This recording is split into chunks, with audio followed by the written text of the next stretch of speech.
जरा सोचो अगर पूरी दुनिया तबाह हो जाए और तुम्हें जमीन के नीचे एक बंकर में रहना पड़े। कुछ ऐसा ही होता है इन लोगों के साथ। कहानी की शुरुआत होती है एक न्यूक्लियर बंकर से, जहां 3 लोगों का एक परिवार पिछले 301 दिनों से छिपा हुआ था। रे और क्लेयर ने अपनी बेटी जोई को बस 2 रूल मानने को कहा था। पहला कि वो हमेशा शांत रहेगी और दूसरा कि भूलकर भी उस बंकर से बाहर नहीं जाएगी। बंकर के बाहर पूरी दुनिया एक जानलेवा वायरस के फैलने से बर्बाद हो चुकी थी, जिसके बाद सिर्फ वही बच पाए थे। इस वायरस ने इंसानों को खतरनाक जीवों में बदल दिया था, जिन्हें वो ब्रीदर्स कहते हैं। वो किसी भी इंसान को देखते ही बेरहमी से मार डालते थे। आज से 301 दिन पहले उन्होंने देखा था कि उनके पड़ोसी हड़बड़ी में शहर छोड़कर जा रहे थे। उन्होंने पूछने पर भी कुछ नहीं बताया और जल्दी से निकल गए। पता चला कि एक तेजी से फैलने वाला खतरनाक वायरस उनके शहर किंग्सविल में आ पहुंचा है। इन्फेक्शन के डर से सब लोग अपना घर छोड़कर हाईवे की तरफ भागने लगे, लेकिन रास्ते में ही पुलिस ने सबको रोककर उस इलाके में कर्फ्यू लगा दिया। तभी तो फाइटर जेट्स ने जोरदार बमबारी शुरू कर दी, जिससे लोगों में अफरा तफरी मच गई। रे जल्दी से अपने परिवार को एक स्कूल की तरफ ले आया और इससे पहले कि उन पर भी बॉम्ब गिरता, वो सब एक अंडरग्राउंड शेल्टर में उतर गए। वर्तमान समय में जोई एक बहुत बुरा सपना देखकर अचानक नींद से जागी। सपने में ब्रीदर्स ने बंकर में घुसकर हमला कर दिया था। उसकी मां ने उसे विश्वास दिलाया कि वो सब सुरक्षित हैं, क्योंकि उसके पिता बाहर नजर रखने गए हैं। रे ने भी वापस आकर उसे समझाया, लेकिन वो बहुत डरी हुई थी। जोई ने खुद सीढ़ी चढ़कर देखा कि दरवाजा लोहे की मजबूत जंजीरों से बंधा हुआ था। ये देखकर उसे शांति मिली और वो अपने माँ बाप के पास किचन में चली गई। फिर उसने अपनी माँ क्लेयर के साथ रोज की तरह दीवार पर एक और लाइन बनाई, जो दिखाती है कि उन्हें उस बंकर में रहते हुए एक और दिन पूरा हो चुका है। अब उन्हें वहाँ पूरे 302 दिन हो चुके थे। इतना वक्त अकेले रहने से जोई उदास थी, क्योंकि वहाँ उसकी उम्र का दूसरा कोई बच्चा नहीं था। वो इस गुमसुम जगह में रहते रहते थक चुकी थी। इसके बाद वो सब खाना खाने बैठे, लेकिन पता चला कि खाने का डिब्बा एकदम खाली था। असल में वहाँ एक चूहे ने घुसकर उनके बचे खुचे डिब्बे खाली कर दिए थे। उन्होंने हिसाब लगाया कि चूहा एयर डक्ट के जरिए अंदर घुसा होगा। चूहे के बारे में सुनकर जोई सहम गई। जोई इस बात से सहम गई क्योंकि ऐसे तो वो ब्रीदर्स भी अंदर आ सकते हैं, लेकिन रे ने उसे विश्वास दिलाया कि ब्रीदर्स उस डक्ट में फिट नहीं हो पाएंगे। उनका खाना लगभग खत्म हो चुका था, इसलिए उन्होंने मटर के दानों से अपना गुजारा किया। इतने दिनों से बुरी हालत में रहकर जोई परेशान हो चुकी थी।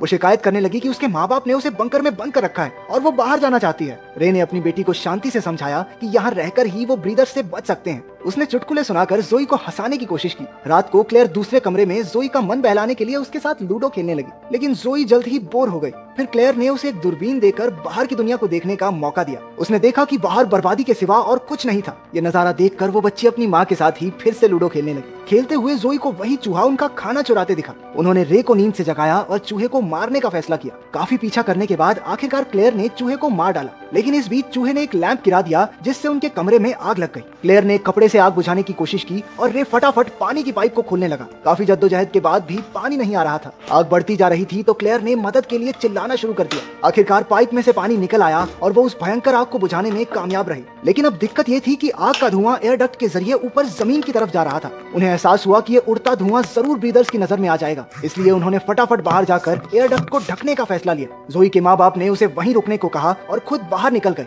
जोई पेरिस्कोप से उन पर नजर रखे हुए थी। तभी उसने एक अजीब परछाई को उनका पीछा करते देखा। उसे लगा ब्रीदर्स ने उसके माता पिता को देख लिया है। जोई ने जोर जोर से चिल्लाकर उन्हें सावधान करने की कोशिश की, लेकिन वो इतना दूर थे कि उन्हें उसकी आवाज सुनाई नहीं दी। वो हड़बड़ी में रूल्स को तोड़कर बंकर से बाहर निकली और जल्दी से अपने माँ बाप की ओर भागी। बाहर उसे दूर दूर तक कोई दिखाई नहीं दिया। वो जोर जोर से अपने माँ बाप का नाम चिल्लाते हुए उन्हें ढूंढने लगी। अचानक से क्लेयर जोई के पीछे आ गई और उसका मुंह बंद कर दिया। जोई ने उन्हें उस परछाई के बारे में बताया। पता चला कि वो असल में कुछ हिरण थे। वो तीनों खतरे से बचने के लिए भागकर अपने बंकर में चले गए। अंदर पहुंचते ही उन्हें ऊपर से ब्रीदर्स के चलने की आहट सुनाई दी। जैसे ही वो पैरों की आवाज उनसे दूर जाने लगी, जोई की डॉल की रस्सी अचानक कहीं अटक कर खिंच गई और उस डॉल में जोर जोर से म्यूजिक बजने लगा। रे बुरी तरह से डर गया और उसने डॉल की आवाज को बंद करने के लिए उसे पूरी तरह फाड़ डाला, लेकिन अब बहुत देर हो चुकी थी, क्योंकि ब्रीदर्स ने उस गुड़िया की आवाज सुन ली थी। वो जोर जोर से बंकर के दरवाजे की जंजीरों पर वार करने लगे। एक एक करके जंजीरें खुलने लगी थी। ये देखकर रे और क्लेयर सीढ़ी से चढ़कर उन्हें खुलने से रोकने की कोशिश में लग गए। एक पल को दरवाजा खुलने ही वाला था, लेकिन उन्होंने किसी तरह उस ब्रीदर को अंदर आने से रोक दिया। उन्होंने सोचा कि खतरा टल गया, लेकिन ये उनकी गलतफहमी थी। बाहर से आ रही आवाजें तेज हो गई।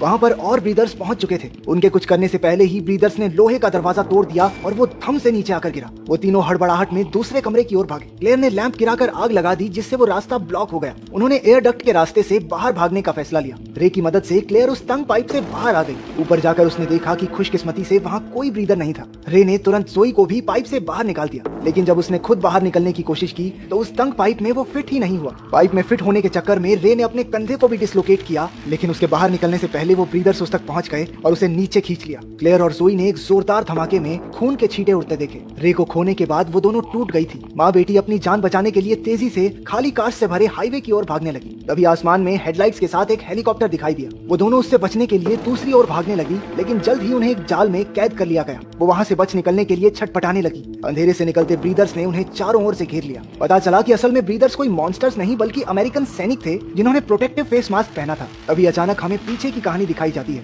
उनके बॉम्ब से बचकर बंकर में आ जाने के बाद क्लेयर ने अपने परिवार को एक चोट दिखाई जो काली पड़ गई थी। इसका मतलब साफ था कि वायरस उसके शरीर में घुस चुका है। ये वायरस बड़ी तेजी से हवा में फैलता था, जिसकी वजह से पूरा शहर इसकी चपेट में आ चुका था। वर्तमान समय में सैनिकों ने उन दोनों का ब्लड टेस्ट करने के लिए सिरिंज निकाली। क्लेयर और जोई के खून से पता चला कि वो दोनों इन्फेक्टेड थे। ये देखते ही सैनिक बंदूकें तानकर उन्हें शूट करने के लिए तैयार हो गए, लेकिन इससे पहले कि वो ट्रिगर दबाते, वहाँ खूनी आंखों और काली नाड़ियों वाले एक वैम्पायर जैसे दिखने वाले जीव ने सैनिकों पर हमला बोल दिया। ऐसी सुपर ह्यूमन शक्तियों वाला ये जीव कोई और नहीं बल्कि रे था। उसने कुछ सैनिकों को तो मार गिराया, पर बाद में उनकी गोलियों का शिकार हो गया। अब वायरस की असलियत सामने आ रही थी। उनका परिवार ही असल में इन्फेक्टेड था। इतने दिन वो सोचते रहे कि बाहर वाले लोग इन्फेक्टेड हैं, जबकि ब्रीदर्स तो नॉर्मल इंसान थे। हमें पता चला कि इन्फेक्टेड लोग भी एक नॉर्मल जिंदगी जी सकते थे जब तक वो अपना कंट्रोल ना खोएं। इसीलिए रे और क्लेयर जोई को हमेशा शांत रहने को कहते थे। बहुत ज्यादा गुस्से या डर की भावनाओं से इन्फेक्टेड लोग अपने दिमाग का कंट्रोल खो बैठते और ताकतवर आदमखोर जीवों में बदल जाते। इसलिए फौज को सभी इन्फेक्टेड लोगों को मार देने के ऑर्डर्स दिए गए थे। रे को मारकर उन्होंने जाल की तरफ देखा, लेकिन तब तक क्लेयर और जोई वहाँ से फरार हो चुके थे। जोई एक गाड़ी में छिपी थी, जबकि उसकी माँ उस वैम्पायर जैसे जीव में बदलने लगी। उसने आसानी से 3 सैनिकों को मार गिराया, लेकिन आखिरी बचे सैनिक ने उसे गोली मार दी।